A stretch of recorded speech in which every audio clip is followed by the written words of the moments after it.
ত্রয়োদশ অধ্যায় মাহাত্ম্য।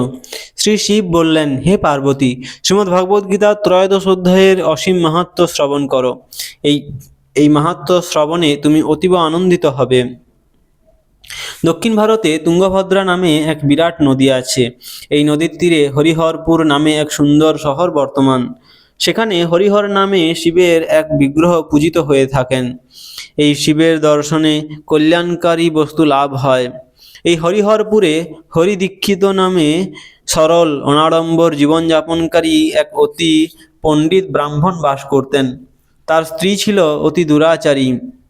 হীন শ্রেণীর কাজের জন্য লোকেরা তার স্ত্রীকে দুরাচারী বলে ডাকত। সবসময় সে তার স্বামীর সঙ্গে গালিগালাজপূর্ণ ভাষায় কথা বলতো। স্বামীর সঙ্গে কখনো সে বিশ্রাম নিত না। সবসময় সে তার স্বামীর সঙ্গে গালিগালাজপূর্ণ ভাষায় কথা বলতো। স্বামীর সঙ্গে কখনো সে বিশ্রাম নিত না। স্বামীর বন্ধুদের সঙ্গে সবসময় সে রূঢ় ব্যবহার করত এবং সে তার কাম পিপাসা চরিতার্থ করতে পরপুরুষের সঙ্গ করত। এছাড়াও সে বিভিন্ন রকমের মাদকাসক্তা ছিল।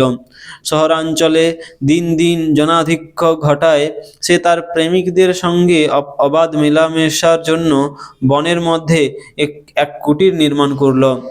একদিন রাত্রিতে সে খুবই কামার্ত হলো এবং কাম প্রবৃত্তি নিবৃত্ত করার মতো কোনো পুরুষ না পেয়ে বনের মধ্যে তার মিলনস্থলে যদি কোনো প্রেমিকের সন্ধান পাওয়া যায় সেই আশায় সেখানে গেল।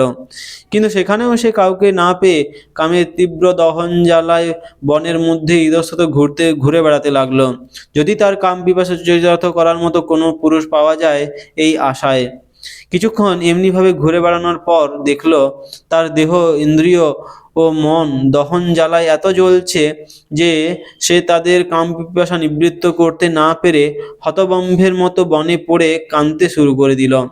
তার কান্নার রব শুনে এক ক্ষুধার্ত বাঘের ঘুম ভেঙে গেল। জেগে উঠে বাঘটি দ্রুত সেই স্থানে পৌঁছালো। বাঘের আগমনের শব্দ শুনে কামার্তা নারী উঠে পড়ল এবং মনে মনে ভাবল, নিশ্চয়ই কেউ তার প্রয়োজন মেটাতে এগিয়ে আসছে। সে দেখল একটা বাঘ তার সামনে হাজির। বাঘটি তার তীক্ষ্ণ নখ দিয়ে তাকে চিরে ফেলতে উদ্যত হলো। তখন সেই কামার্তা নারীটি বলল, হে ব্যাঘ্র, তুমি কেন আমাকে হত্যা করতে এখানে এসেছো? এর উত্তর আগে দাও, তারপর আমাকে হত্যা করো।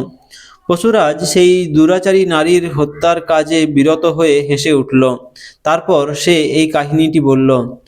দক্ষিণ দেশে মালাপহা নামে এক নদী আছে এবং এর তীরে মুনিপর্ণ নামে এক শহর আছে।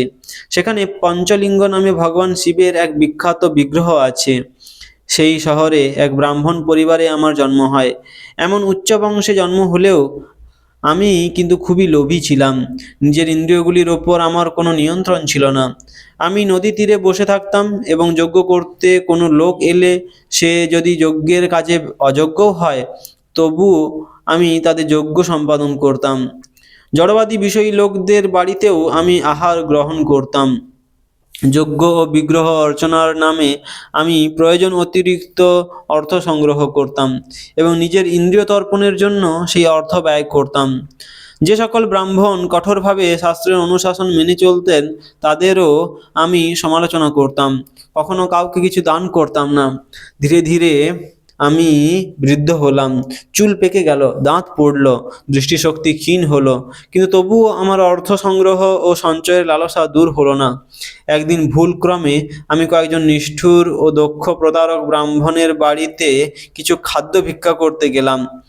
আমার ওপর তারা কুকুর লেলিয়ে দিল। একটি কুকুর আমার পা কামড়ে দিল। আমি পড়ে গিয়ে মরে গেলাম।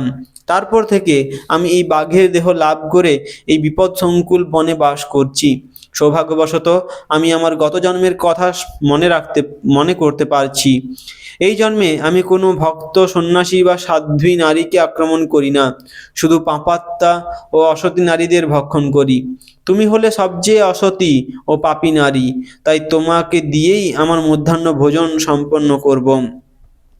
কাহিনীটি শেষ করে বাঘটি সেই পাপী নারীকে খেয়ে ফেলল। এরপর যমদূতেরা তাকে দুয়ার নামক নরকে নিক্ষেপ করল।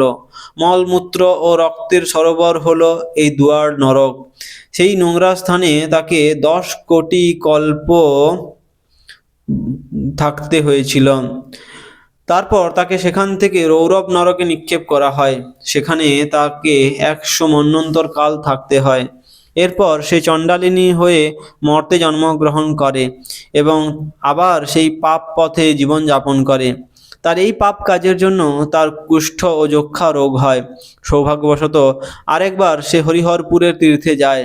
অম্বিকা দেবীর অর্থাৎ পার্বতী দেবীর মন্দির সন্নিকটে সে মহামুনি বসুদেবকে নিরত শ্রীমদ্ভগবদ্গীতার ত্রয়োদশ অধ্যায় পাঠ করতে দেখল।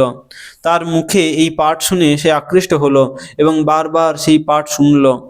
এই পাঠ শ্রবণের ফলে সে চণ্ডালিনীর দেহ ত্যাগ করে তার অতীব পাপপূর্ণ কার্যাবলীর প্রতিক্রিয়া থেকে সম্পূর্ণরূপে মুক্ত হলো।